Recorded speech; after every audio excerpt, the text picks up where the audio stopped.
In this video, I'll be comparing the Epson ET-2400 EcoTank printer to the Epson EcoTank ET-2800.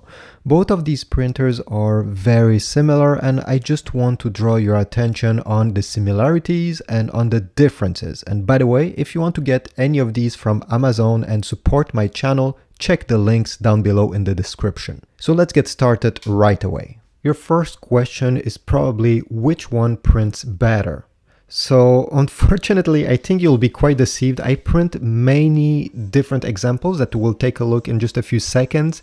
And my conclusion is that both of these printers are able to print at the same exact quality. Now, I understand that it's hard to judge the image quality simply by looking at your computer screen, but when I look at both of these, they're very, very similar. Over here on the left side, we have the ET-2400, and here we have the ET-2800. The only difference, and this is not because of the printer, we have some lines, I don't know if you can see here, going on. This is simply because my print heads are getting dry.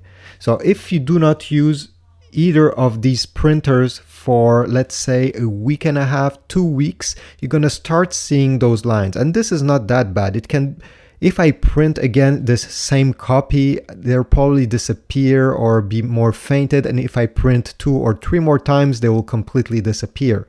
And there's also a mode on each of these printers where you can clean the print heads. If you forget to print during a month, let's say, or a month and a half, unfortunately, sometimes it will be almost impossible to clean those print heads. So if you buy these printers, you're gonna print often, or at least just print a test sheet once a week to make sure that nothing gets clogged. Here I have some text, black and white, that I printed, and there is, again, it's impossible to see the difference. Both of these are doing a very great job, especially with simple text like this one. If we're looking at some graphics, I don't think you'll be deceived with the print quality of either of these. And I bet most of the people will print pictures, and it's the same story here.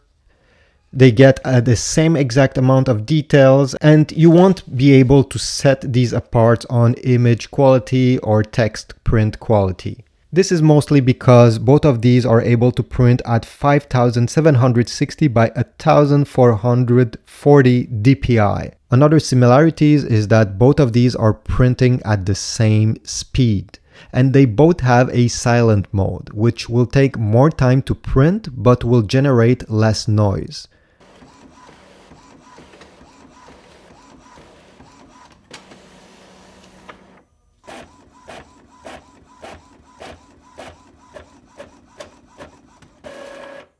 And if I look inside both of these, and I checked the internals of both printers, and honestly, they look the same. Therefore, I suspect they use the exact same parts, so this is why the image quality is also very similar.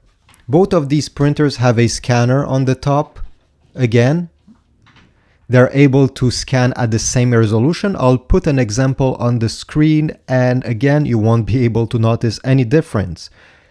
What are the differences? Well, while using these printers, the most obvious difference is the usability.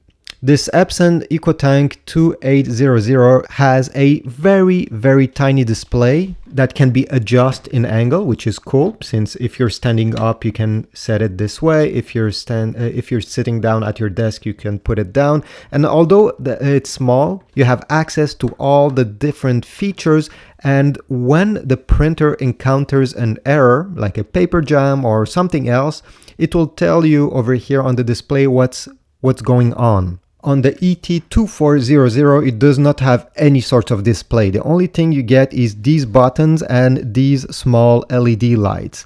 Unfortunately, I found out that this is a bit harder to use. This means that it will be a bit harder to set up, and when you encounter an error, these lights over here will flash and you won't know what's happening. Obviously, this is the light for the ink, this is for the paper, but sometimes they flash both at the same time and it's confusing. There's also other features that I didn't talk that are available on this screen. For example, you can choose over here scan, but unfortunately when I press OK here and I can select to computer, I need to connect this printer using a USB cable. It does not allow me to scan over Wi-Fi.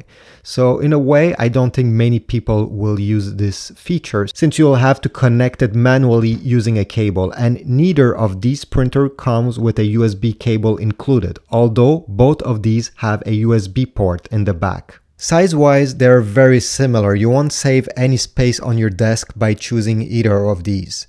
The Epson ET-2800 comes in black and white. I choose the white ones. This one, the 2400, I only seen it in black. They're both taking the same ink, and the other difference between these two is the price. Right now, at the moment when I'm making this video, there's about $20 US difference between the 2400 and the 2800.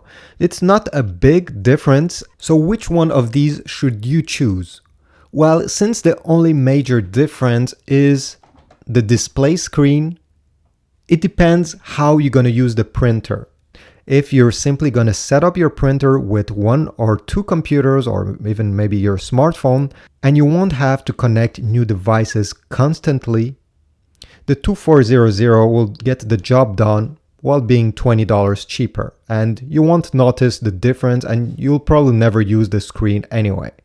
If you're going to connect new devices, let's say a friend comes, or let's say you have a small business where maybe a client comes, wants to print or something like that, and you need to connect new devices often, well, having this small screen will make things much easier. So this is it. My conclusion is, since both are printing at the same resolution, the only question you need to ask yourself is, do I need this screen or not? Because Epson gonna charge you $20 just for this feature alone. So thanks for watching. If you want to support my channel, again, check the Amazon affiliate links in the description down below. This review is not sponsored by anyone. I bought these with my own money. So if you want to encourage me, purchase your printer through those links. If not, just leave a like, subscribe, and I'll see you in the next video.